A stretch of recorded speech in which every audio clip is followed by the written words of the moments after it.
A verse-by-verse study in the Book of Romans, ESV, with Irv Risch, Introduction. The Epistle of Paul the Apostle to the Romans.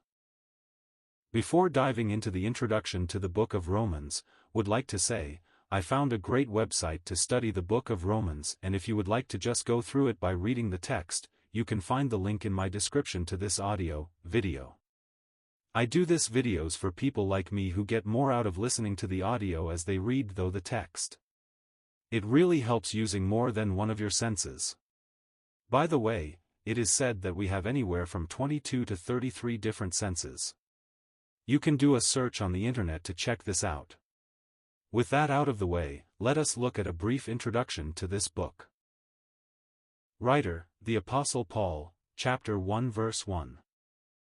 Date, Romans, the sixth in chronological order of Paul's epistles, was written from Corinth during the apostle's third visit to that city, 2 Corinthians 13 verse 1, in A.D. 60. The epistle has its occasion in the intention of the apostle soon to visit Rome. Naturally, he would wish to announce before his coming the distinctive truths which had been revealed to and through him. He would desire the Christians in Rome to have his own statement of the great doctrines of grace so bitterly assailed everywhere by legalistic teachers.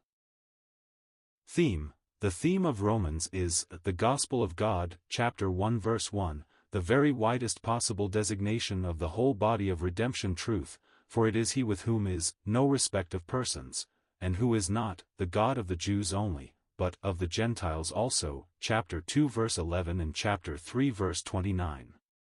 Accordingly, all the world is found guilty chapter 3 verse 19, and a redemption is revealed as wide as the need, upon the alone condition of faith.